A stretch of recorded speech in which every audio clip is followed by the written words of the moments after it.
የማዕከላዊ ኢትዮጵያ ክልል ህዝብ ተወካዮች ምክር ቤት ባካሄደው 6ኛ ዙር 5ኛ ዓመት የሥራ ዘመን 5ኛ መደበኛ ጉባኤ ላይ የክልሉ ርዕሰ መስተዳድር ባቀረቡት የክልሉ መንግስት የ2018 የመጀመሪያው ዓመት ግማሽ አፈጻጸም ላይ ሰፊ ውይይት አድርገዋል።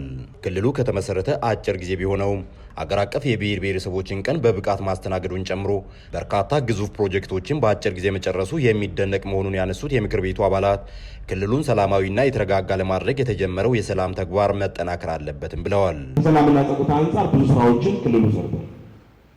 የህዝቦችን አብሮነትን ሊያጠናክር በሚችል ሁኔታ ጽንፈኛው የሚለውና ጎጠኛው ከሚለው ባሻገር ህዝባዊነት መሰረት ላይ በመቆም አካባቢ ላይ ሰላም እንዲመጣ ለማድረግ ትልቅ ስራ ስንሰራ ቆይተናል።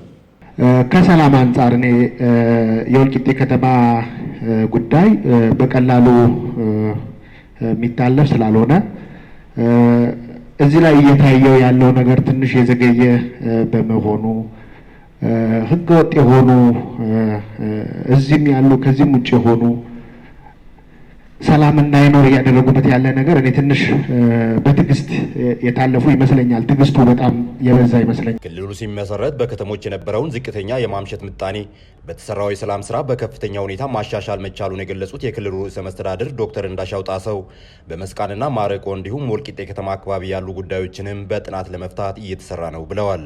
ሁለት ቦታ ነው ጥናት ያደረግነው። አንዱ የማረቆና መስቃን ጉራጌ አካባቢ ያለ ችግር ነው። ሁለተኛው ወልቂጤና አካባቢ ያለ ችግር ለመፍታት ነው ጥናት ያደረግነው። ማረቆና መስቃን አካባቢ ያለው ነገር በተሻለ ሁኔታ ሄዷል። የሁለቱ አመራሮች በደንብ ይገናኛሉ፣ ይወያያሉ። ችግር ለመፍታት የተፈጠሩ ችግሮችም ካሉ በጋራ ለማየት ፈቃደኞች ናቸው። በዚህ ሁኔታ ውስጥ እያሉ የተፈጠሩ አንዳንድ ችግሮችም ነበሩ። እነሱንም ለማስታገስ ስራ እየሰሩ ነው ያሉት። ቀሪ ስራዎች እንዲሰራ የጸጥታ አካልም የፖለቲካ አካሉም ገብቶ እየሰራ ነው ያለው። እነዚህ ሁኔታዎች ወደ አስተማማኝ ደረጃ ሲደርሱ ጥናቱን እናወርዳለን። እዚህ ወልቂጤ አካባቢ ያለው የተለየ ሁኔታ ነው ያለው፣ እንደዛ አይደለም። ብዙ ሰው ጉዳዩን በአግባቡ ሳይገነዘበው የተጠናው ጥናት ለምን አይወርድም ይላል። ስለዚህ ረጋ ብሎ መፍታት፣ ረጋ ብሎ ማየት፣ ጥሩ ሁኔታዎችን ጠብቀ ጥናት ማውረድ፣ ይሄ ሳይንሳዊ አካሄድ ነው። እንደዚህ ያልተላቀቀ ቦታ ላይ ጥናት ወስደ ብታወርድ ሌላ ቤንዚን ነው የሚሆነው።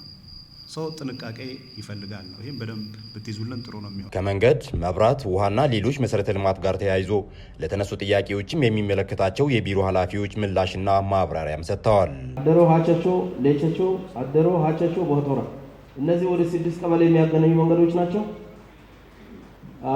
አንዱ መንገድ ብቻ ነው እስካሁን ድረስ በመንግስት የተሞከረው። እኛ መንግስት መንገዱን ባይሰራ ህዝብ አስተባብረን ነዳጁን ገበሬ እንዲያዋጣ አድርገን መኪናውን ብቻ የሚያህል ሰጠናል። ዲስትሪክት ላይ የተቀመጠ መኪና ለእኛ ምንድን ነው የምሰራው? ስለዚህ እነዚህ መንገዶች ላይ ያለው አንፌር የሆነ ትሪትመንት በከፍተኛ ሁኔታ መታየት አለበት ለማለት ነው። የድል ግንባታ ስራዎች፣ ሌሎች ቀሪ ስራዎች ከፍጥነት ጋር ተያይዞ በተለያዩ ጉዳዮች የተከበራቸው የምክር ቤት አባላት ያነሳችሁትን ሀሳብ እየተጋራው ቀጣይ ላይ ግን ድጋፋችን ተጠናክሮ ይቀጥላል፣ የቅንጅት ስራዎቻችን ተጠናክረው ይቀጥላሉ የሚል ሀሳብ ለማንሳት ነው። እንግዲህ የኮሪደር ልማት ስራ በህብረተሰቡ ጉልበትና ገንዘብ የተሰራ ስራ ነው። በድምሩ ከ1 ቢሊዮን ብር የሚበልጥ የገንዘብ ሞቢላይዜሽን አድርጓል ማለት ነው የክልላችን ህዝብ ከሌሎቹ ሀብት ውጪ በጥሬ ገንዘብ። እነዚህ ስራዎች ከመጠበቅና ዘላቂነታቸውን ከማረጋገጥ አንጻር ኮሪደር አስተዳደር መመሪያ አውጥተናል። በግብርናው ዘርፍ የተገኙ ውጤቶች ተጠናክረው ሊቀጥሉ ይገባል ያሉት የምክር ቤቱ አባላት በምርቶች እሴት ጭማሪና ከመስኖ ተቋማት ጋር ተያይዞ ሀሳብና አስተያየቶችን አንስተው በምክትል ርዕሰ መስተዳድር ማዕረግ የክልሉ ግብርና ቢሮ ኃላፊ አቶ ኡስማን ሱሩር ምላሽና ማብራሪያም ሰጥተዋል። በመስኖ ለምሳሌ አላባ መስኖ እስከዚህ ነበር። ዛሬ መስኖ በስንቢጣ ብቻ አይደለም፣ ዞኖ በጣም ተጀምሯል። ደስ ይላል። ሌሎችም እንደዚህ እንደሚጀምሩ ውሃዎች ድሮ ጥቅም ላይ የነበሩ ዛሬ ጥቅም ላይ ያሉ የመስኖ ስራዎች ባላይት ጀመሩችም በሌሎችም የተጀመሩትን ቢጠናከሩ ይላሉ።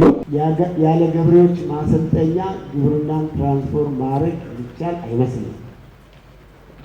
እዚህ ላይ ተገምግሞ መቅረብ አለበት የሚል እምነት አለ። የገበሬዎች ማሰልጠኛ ያላቸው ማዕከላት የግብአት አጠቃቀም ስልጠና የምንሰጥ ነው። የኪሎት ጋፕ ለባለሙያዎች የምንሰጥ ነው። በተለይ ከፍተኛ ኢኮኖሚ ጠቀሜታ ያላቸው በትንሽ መሬት የላቀ ምርት ሊሰጡ የሚችሉ ተጠቃሚነትን ያረጋግጡ የምርት አይነቶች በተለይም የውጭ ምርት ለኢንዱስትሪ ግብአት የገቢ ምርቶችን የመተካት ለምሳሌ አሁን በእኛ ክልል ብቻ የሚመረት ብንወስድ ቺያሲድ የሚባል በአንድ ኩንታል ከ120 ሺህ እስከ 150 ሺህ ብር የሚሸጥ በሁለት ዞኖች አካባቢ ተጀምሯል። ይሄ የዛ ጅማሮ ነው። የደቡብ ሬዲዮና ቴሌቪዥን ድርጅት ብዙ የልማት ስራዎችን በሚዲያው ዘርፍ እያገዘ ያለ አንጋፋ የሚዲያ ተቋም በመሆኑ የክልሉ መንግስት አስፈላጊውን ድጋፍ እንዲያደርግለትም የምክር ቤቱ አባላት ጠይቀዋል። ለደቡብ ሬዲዮና ቴሌቪዥን ድርጅት ለኛ አጠቃላይ ነገራችንን የሚያስተጋባ እነዚህን ህዝቦች የሰሩትን የሚያስታውቅ መንግስትንና ህዝብን የሚያገናኝ ስለሆነ ክልሉ በተቻለ መጠን ትኩረት ሰጥቶ ይህን ሚዲያ እንዲደግፍ እንግዲህ ሚዲያውን በቅርብ እንደሚያውቅ ሰው ክልሉን የማጸናለሁ። ሚዲያው ድጋፍ ይፈልጋል። አሁን የደረሰበት ደረጃ ከፍተኛ ድጋፍ የሚፈልግበት ሁኔታ ላይ ነው የሚገኘው። ይሄ ሚዲያ መጥፋት የለበትም። ይሄ ሚዲያ መንግስት ፕሮቴክት ማድረግ አለበት ነው፣ ድጋፍ ማድረግ አለበት ነው። ህዝቡ የሚያውቀው ሚዲያ ነው። ህዝቡ ከዚህ ሚዲያ ዲታች መሆን የለበትም። አዲስ ሚዲያ መመስረት ተጨማሪ ገንዘብ፣ ተጨማሪ ጊዜ ይፈልጋል። ስለዚህ ድጋፍ ቢደረግ ይሻላል የሚል ጥሪ ነው።